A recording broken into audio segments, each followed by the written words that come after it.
What does he have to do with this? Let anything. You know what I'm talking about. Let anything. Let anything. Nah, I don't have to say it right now. Don't worry about it. I don't gotta say it up here. Let anything happen, and I'ma show you and him. Bet. Shape 145 Yeah. in shape.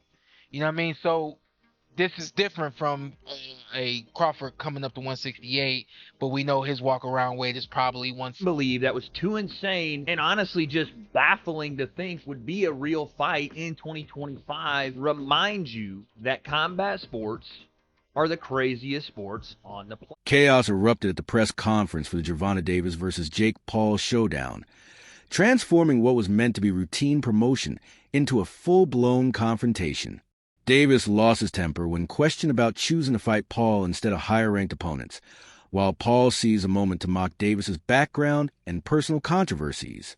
The tension quickly escalated until moderators were forced to step in. Truly, when people run back to this press conference, all the shit talk, all the fun, they're going to be like, wow, this kid really is doing something monumental in the sport, and he's actually an insane boxer. And I'm going to show that this guy who's been doing it his whole life has been doing it wrong his whole life. What'd you say, Tank? He said he gonna outbox me. Whoop-de-doo.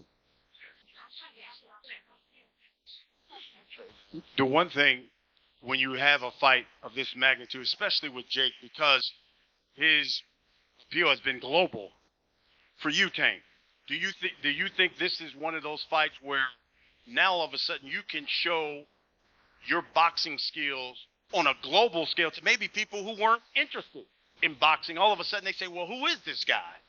Yeah, it's actually like, now that I'm looking at it now, it's just like, I don't know, probably. From the start, the exchange was anything but friendly. Standing at 6 feet 1 inch, Paul towered over Davis's 5 feet 5 inches frame, a striking visual that underscored the size disparity dominating pre-fight discussions. Paul turned the height and reach advantage into promotional fuel, confidently claiming he would control the fight with a superior length and power. Davis, the reigning lightweight champion accustomed to facing shorter opponents, countered by emphasizing his trademark speed and vowing to make the size difference meaningless once the action began.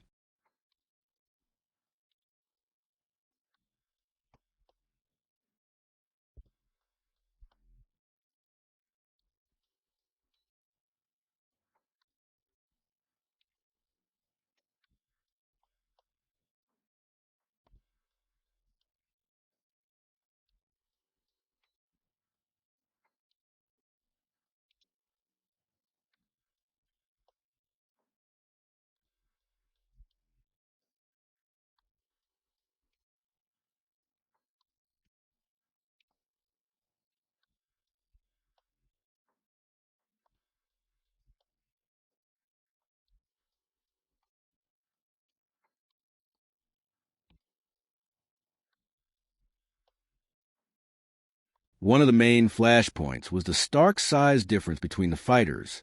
Many observers, including prominent media voices, criticized the matchup as unfair, or even a circus, before it began.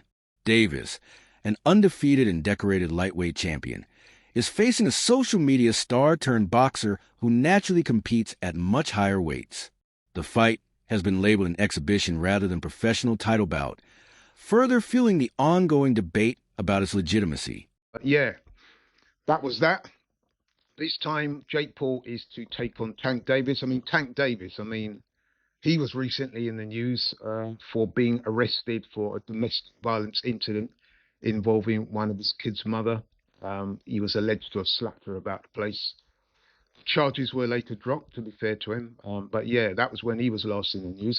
What is interesting is just a couple of months ago, Davis was saying openly that he'd lost his passion for boxing and that he wanted time away from the sport.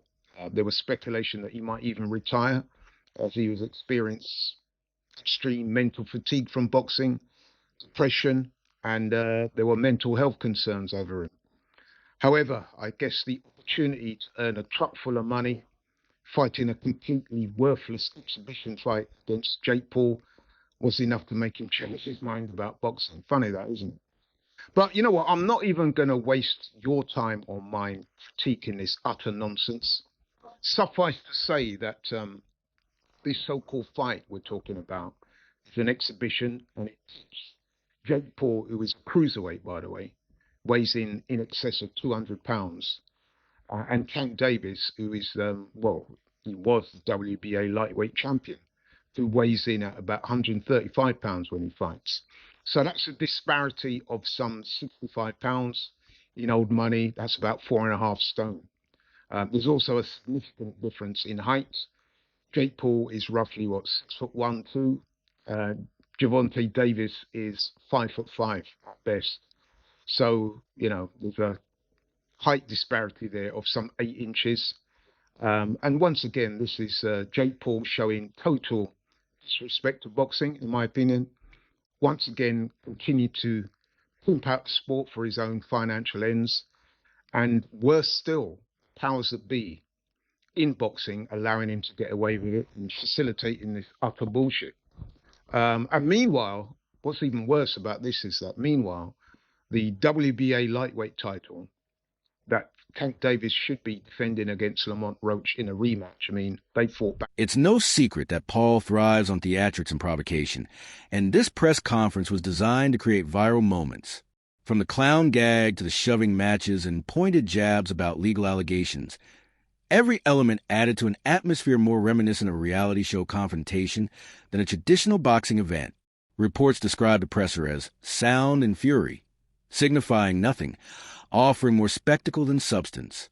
But once again, Jake will kind of bounce in between doing these entertainment fights and then, trying to push toward his goal of ingraining himself in the sport of boxing, and kind of does both of them. So it's kind of a weird place to be, because he wants the respect of the boxing fans and the boxing hierarchy and hardcore boxing people, but at the same time, he'll gain some of that and then lose some of it. It's like a seesaw of his fights. Like one fight, like, okay, that's a real fight, or that's a real fighter. He'll go and he'll win the fight. Julio Cesar Chavez, real fighter, maybe past his prime, whatever, but Jake goes and wins that fight pretty easily, and then gets a lot of respect, gets a lot of the boxing hardcore love. And you have these talks about him fighting Anthony Joshua, and that was going to get even more respect. More people were like, that's fucking crazy. What are you doing? Myself included. That seemed like a massive risk, but a lot of people were like, okay, fair play. Anthony Joshua, that's a real heavyweight. Jake wants to fight him. He's a psycho, but fair play. And then you announce this one, and it's like, well, that's the same thing people have been saying about Jake for years. So it's a weird spot to be in for him for sure. But I talked about this not being the first choice, and I don't think it was, because Coppinger reports next that